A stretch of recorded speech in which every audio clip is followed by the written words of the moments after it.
Ya tentu saya tidak dalam rangka mengkritisi ibadah ya, karena itu merupakan kebaikan. Tetapi ada satu poin yang nggak balance ketika kita hanya disibukkan dengan beribadah, tapi kita tidak disibukkan untuk menjaga diri dari perbuatan-perbuatan maksiat. Jadi ini harus balance, Pak, harus imbang. Ya mohon maaf, misal contoh ada orang rajin beribadah, tapi dia juga rajin bermaksiat. Ini nggak akan bisa sukses gitu. Atau sebaliknya ada orang tidak pernah bermaksiat tapi dia tidak pernah beribadah. Dua-duanya sama aja, tidak ada bedanya. Cuman kalau orang nggak beribadah kan sadar diri tuh, oh berarti aku memang tanda kutip memang ya jauh dari hidayah Allah gitu. Artinya dia tidak beribadah walaupun dia tidak bermaksiat. Artinya kalaupun masuk neraka itu nerakanya nggak terlalu ngaget gitu loh, Pak. Ini akan sangat jauh berbeda kalau ada orang yang ahli ibadah ternyata dia juga gemar bermaksiat. Naudzubillah, mencampur adukan kebaikan dengan keburukan. Itu adalah salah satu tindakan terbodoh yang pernah kita lakukan di muka bumi. Jadi teman-teman yang berbahagia, berwaspada. Jangan sampai kita campurkan puasa kita dengan kemaksiatan. Ya, setetes dengan setandon lebih banyak setandon. Air kencing itu air yang kotor. Air aqua itu air yang bersih, tapi setetes air kencing yang kotor diteteskan ke setandon air aqua yang bersih. Orang nyebutnya air bersih apa kotor? Air kotor. Jadi hanya dengan setetes air kencing saja itu mengalahkan setandon air aqua yang bersih. Nah, disitulah momen kita untuk bermuhasabah. Oke, kita udah isi Ramadan kita dengan beribadah, itu perfect, itu sempurna. Kita isi dengan tilawah, kita isi dengan tarawih, kita isi dengan i'tikaf, kita isi dengan berbagi. Pokoknya udahlah perfect, sempurna. Di titik itu keren. Tapi ingat, di sisi lain kita ternyata punya kewajiban untuk meninggalkan kemaksiatan-kemaksiatan. Karena setiap kemaksiatan yang kita lakukan di bulan Ramadan pasti akan menjadi pembatal pahala puasa kita. Saya ulangi lagi, menjadi pembatal pahala puasa kita. Ini tentu menjadi pelajaran untuk kita bersama. Ternyata kemaksiatan ini selain juga buruk ya, menjadi penggerus daripada amal ibadah yang kita lakukan selama di bulan Ramadan. Ternyata juga memiliki efek dampak yang sangat lebih buruk dari itu. Apa Pak Ustadz? Yang pertama adalah sebab tertolaknya doa. Allah berjanji setiap orang yang berdoa itu doanya akan dikabulkan Allah. Wa idza sa'alaka 'ibadi anni fa inni qarib.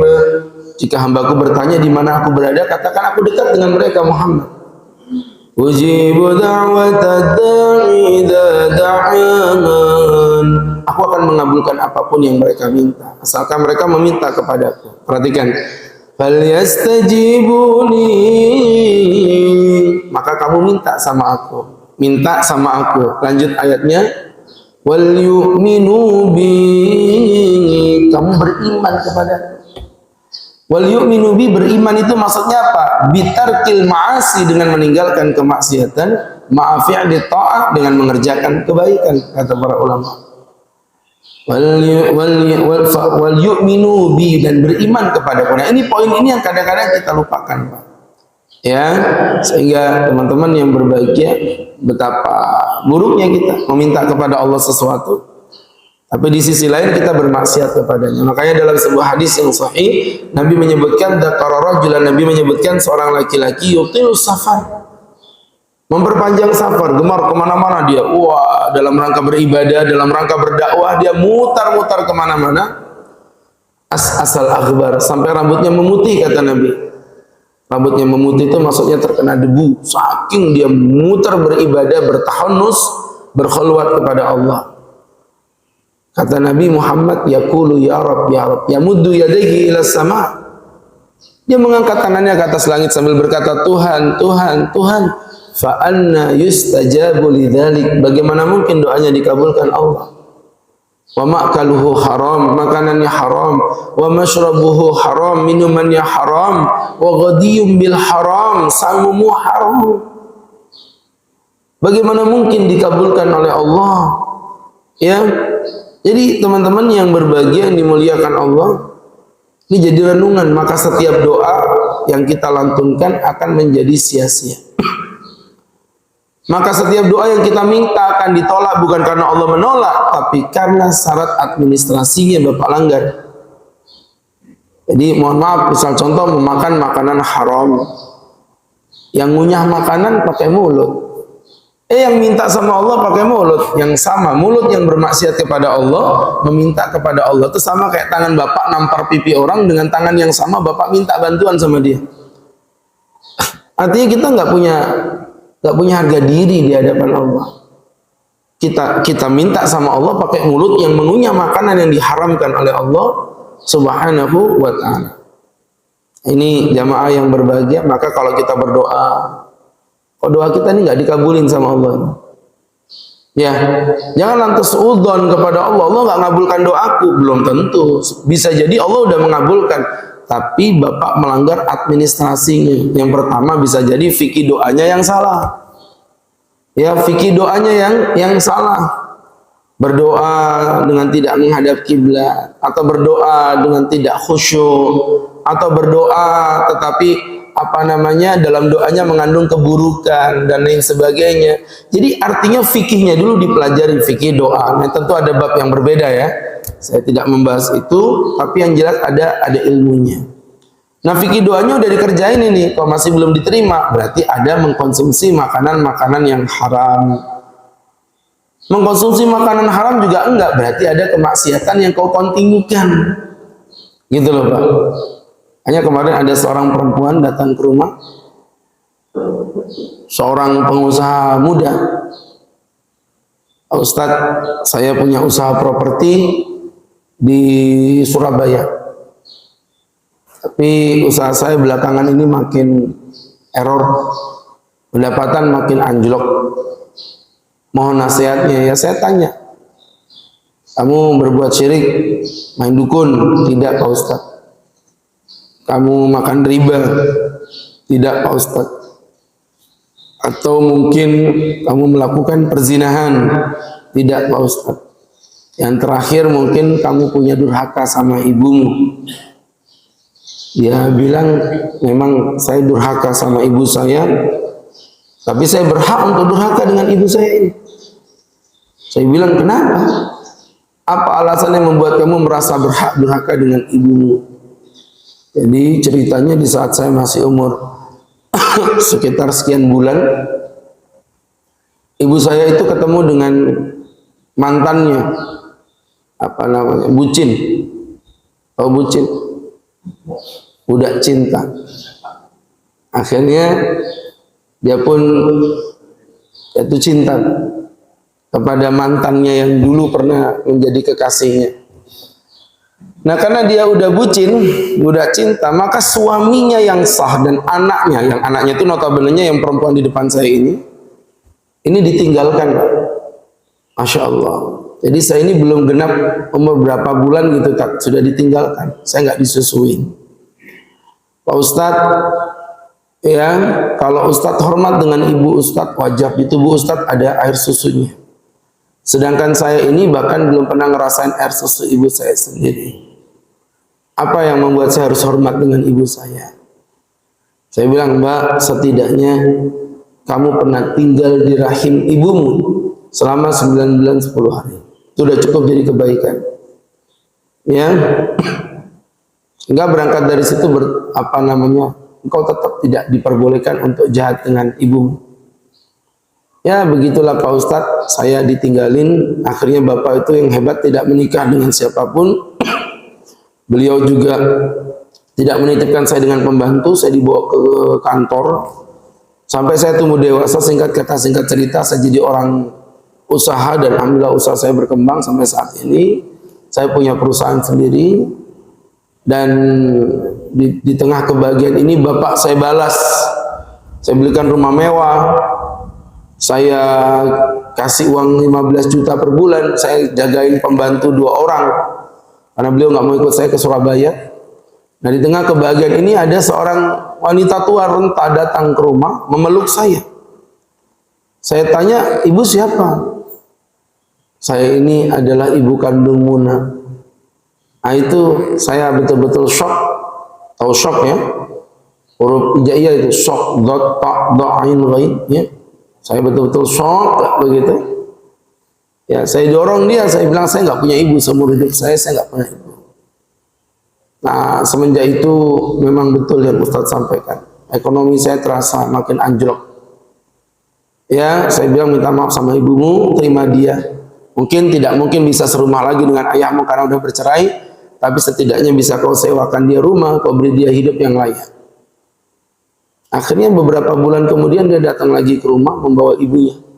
Ini ibu yang pernah saya ceritakan itu Pak Ustaz. Masya Allah, ibu beruntung punya anak yang siap menerima ibu kembali. Ibu taubat minta ampun dengan Allah.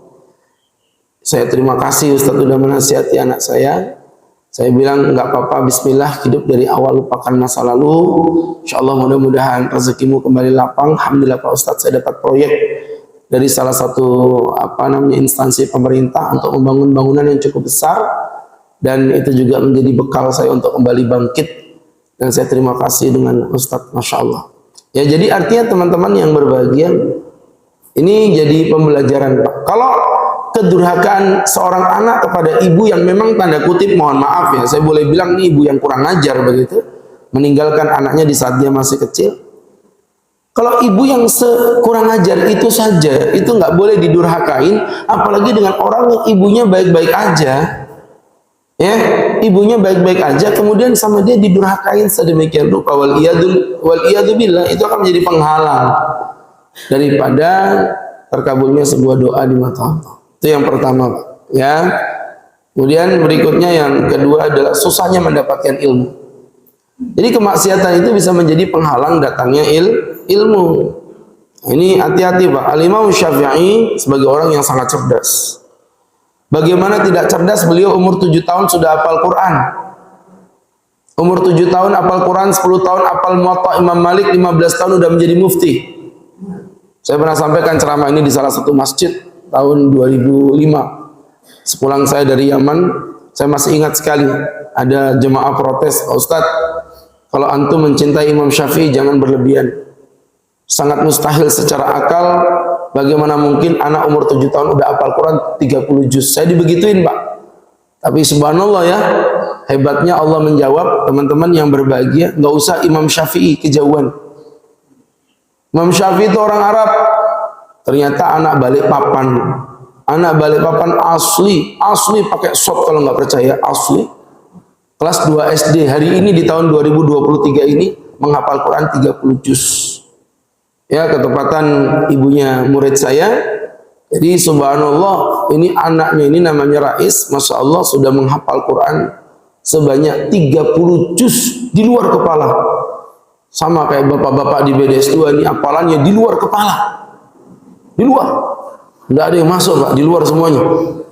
Masya Allah. Jadi teman-teman yang berbahagia, Imam Syafi'i 7 tahun hafal Quran, kau bilang tidak mungkin. Ini anak Balikpapan 7 tahun hafal Quran. Ya, jadi Masya Allah teman-teman yang berbahagia, Imam Syafi'i itu cerdasnya luar biasa Pak. Nah, orang cerdas begini ini ngerasa bodoh dikit aja itu kayak ada yang hilang dalam hidupnya. Nah, kalau kita ini tidak pernah ngerasa Pak, karena ya begitu ya, ya begitulah. Jadi teman-teman yang berbahagia yang dimuliakan Allah, beliau ini pernah ngerasa kok aku ini bodoh begitu ya. Akhirnya beliau tuh ngeluh dengan gurunya, namanya Syekh Waqi. Beliau ngeluh, Tuan Guru, kenapa dengan hafalanku ini? Jadi sebuah syair Pak, ada syairnya mungkin kalau di Jawa sering dibaca di masjid-masjid. Sakautu ila waqi'in su'ahi fadhin. Aku mengeluh kepada guruku Syekh Waqi tentang buruknya hafalanku. Orang yang hafal kitab hadis Muwatta 10 tahun. Muwatta itu kitab hadis tertua Pak. Ya, Imam Syafi'i nggak hafal Bukhari Muslim. Bah, nggak keren kundulmu, Bukharinya belum lahir. Ya.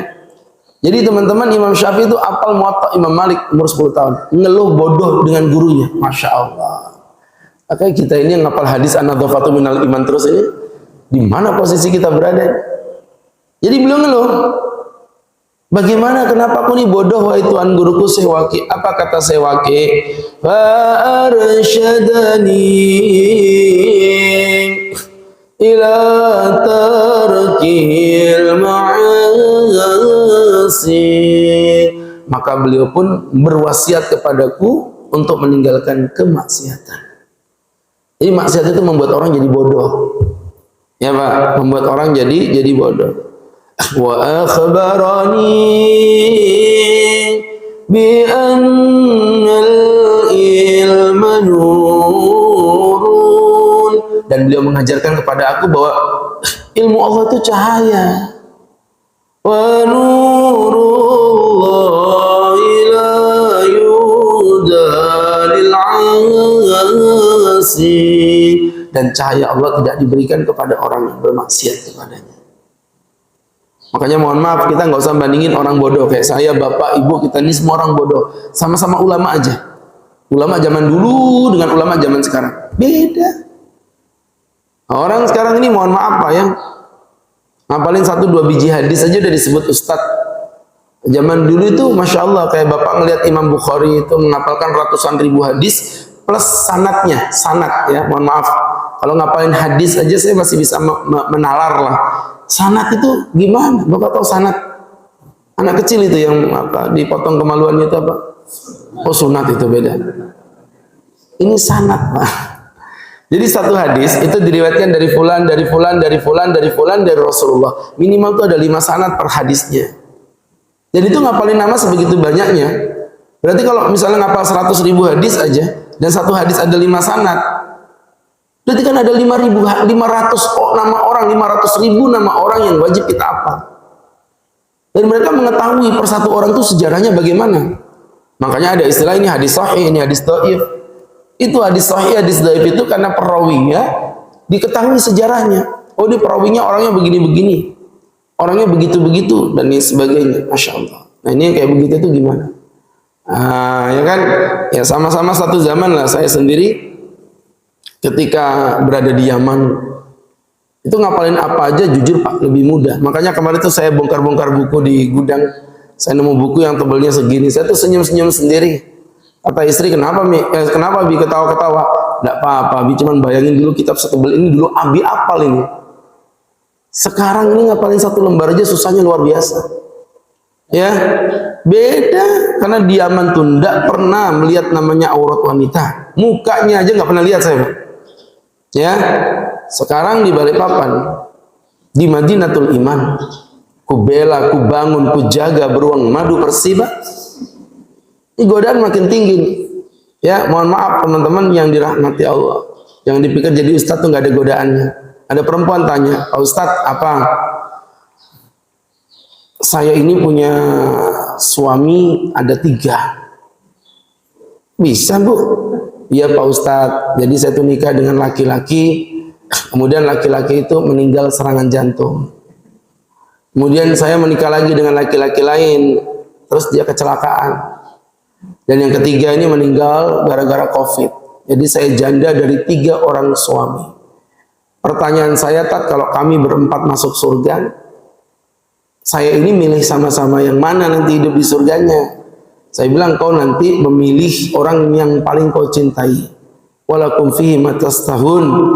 Kau mendapatkan apapun yang kau hendaki. Kau pilih itu dari 3 suami, kau hidup sama yang mana?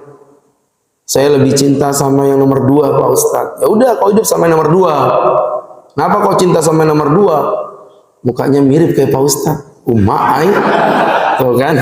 Mulai godaan lagi datang ini Pak ya. Saya tidak mau serangan jantung juga Pak. Jadi teman-teman yang dirahmati Allah Subhanahu Wa Taala, gitu ya. Jadi masya Allah, makin banyak maksiat, otak kita ini makin dedel sebenarnya. Itu kata kunci. Baik. Kemudian berikutnya, yang ketiga menjadi sebab terhalangnya rezeki. Ya, jadi rezeki ini makin susah. Man amila salihan min dzakarin aw unsa. Orang-orang yang beramal kebaikan baik laki-laki maupun perempuan. Wa huwa mu'minun falanuhyiyannahu hayatan thayyibah. Dan dia beriman kepada Allah, maka kami akan memberikan penghidupan kepadanya dengan kehidupan yang baik. Ya, penghidupan yang baik itu baik di dunia maupun di akhirat. Berarti lawan katanya kalau bapak tidak beramal solih, hidup dengan penuh kemaksiatan, hidupnya akan susah. Fakam min dzambin tahrumuhu rizqah. Berapa banyak dosa yang bisa menjadi penghalang datangnya rezeki. Yang kemudian yang keempat menjadi sebab terhalangnya amal ibadah. Jadi ibadah dengan kemaksiatan itu kayak timbangan. Ya. Jadi jangan pernah termindset di benak bapak bisa mencampurkan kebaikan dengan keburukan, itu nggak bisa. Kayak mencampurkan minyak dengan air. Pasti salah satunya akan ada yang menang dan salah satunya ada yang kalah. Paham maksudnya? Bapak kalau nimbang sesuatu, yang satu lebih berat pasti ke bawah. Otomatis dengan ke bawahnya yang berat akan terangkat yang ringan. Gak mungkin ini anjlok begini, yang ini tetap di sini, gak mungkin, Pak. Timbangan tuh begitu. Ya, dia tarik ke bawah pasti ini naik. Kalau ini didorong ke bawah, ini akan naik. Begitulah feedbacknya maksiat dengan kebaikan itu. Ya, sehingga teman-teman yang berbahagia, dan itu yang dikatakan oleh Imam Hasan Al-Basri. Beliau mengatakan wa inna min alamati qabulil ibadah, yang tanda diterimanya semua amal ibadah, sebuah amal ibadah, al-ibadatul lati ba'daha, munculnya ibadah setelahnya. Munculnya ibadah setelah. Jadi ibadah yang diikuti oleh ibadah. Kalau Bapak mau tahu salat subuh Bapak hari ini diterima Allah apa tidak, lihat aja besok subuh apakah ada semangat Bapak untuk bangkit di Masjid Al-Hidayah lagi atau tidak. Wa inna min uqubati sayyi'ah, dan dari balasan dosanya sebuah dosa. Jadi balasannya dosa itu as-sayyi'atul lati ba'daha, dosa yang mengikutinya.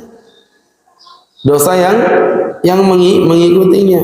Jadi teman-teman yang berbahagia, muncul kemaksiatan setelah kemaksiatan. Makanya Bapak kalau bermaksiat, asal Bapak tahu maksiat Bapak ini nggak cuma sekedar dosa untuk hari ini, tapi maksiat Bapak hari ini akan menjadi motivasi Bapak untuk bermaksiat di hari esok.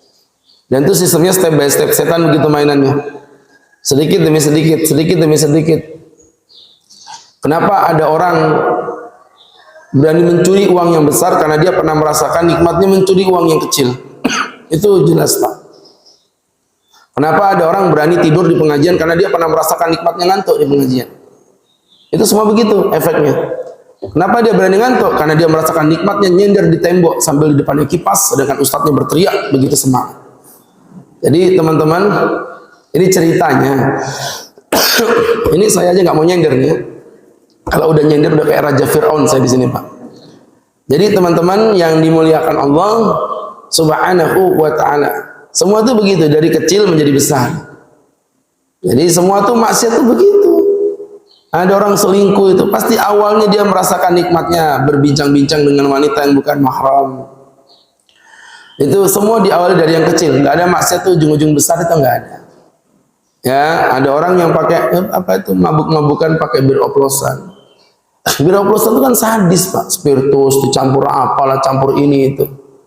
Itu munculnya karena dia pernah mencoba yang kecil dulu. Gitu loh, Pak, ya. Pernah mencoba yang kecil, baru nanti mencoba yang besar. Itu maksudnya, ya. Baik, teman-teman. Kemudian yang terakhir, yang kelima, menimbulkan permusuhan. Waladhi nafsi Muhammadin biyadih, demi zat yang aku Muhammad ada di dalam genggaman tangannya. Matawaddul isnan, tidaklah dua orang saling mencintai, fafuriqa bainahuma, kemudian mereka dipisah oleh Allah, illa bidzambin, kecuali karena dosa. Yuhdisu ahaduhuma, yang dilakukan oleh salah satunya.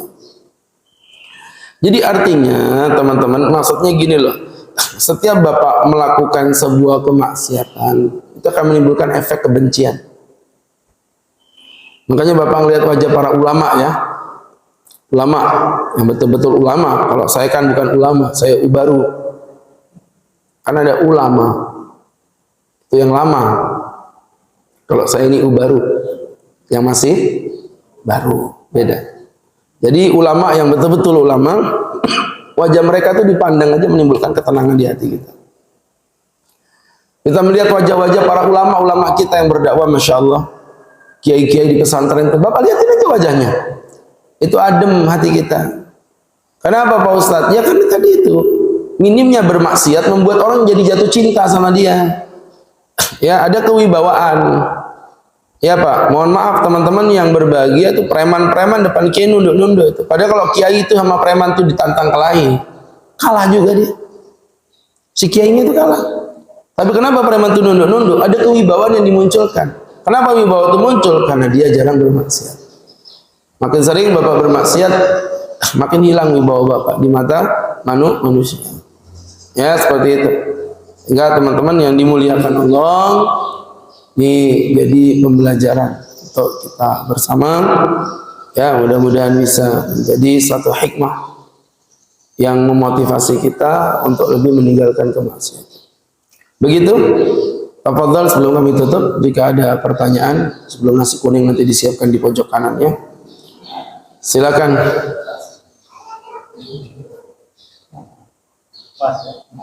Tidak ada nasi kuning. Tidak ada apa? Tidak ada pertanyaan. Apa tidak ada nasi kuning? Baik, jika memang tidak ada pertanyaan, memang orang al-hidayah ini cerdas-cerdas. Ya, memang bedanya cerdas sama bingung itu tipis banget. Ya, baik, jika memang tidak ada, kita cukupi dengan berdoa kepada Allah Subhanahu wa taala. Amin amin alhamdulillah rabbil alamin. Hamdan yuafi ni'amahu wa yukafi mazidah. Ya Rabbana lakal hamdu kama yanbaghi li jalali wajhika wa 'azimi sultanik.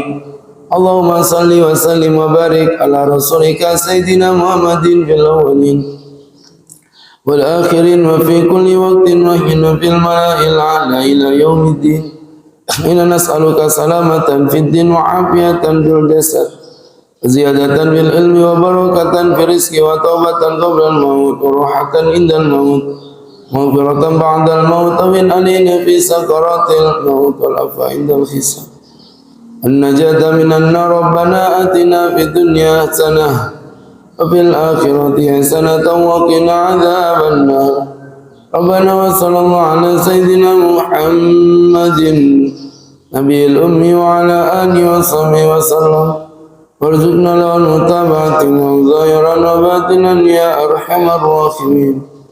Tafadhal subhanaka rabbika rabbil izzati amma yasifun. Salamun alal mursalin walhamdulillahi rabbil alamin. Terima kasih. Billahi taufiq wal hidayah. Subhanakallahumma bihamdik asyhadu an la ilaha illa anta astaghfiruka wa atubu ilaik. Assalamualaikum warahmatullahi wabarakatuh.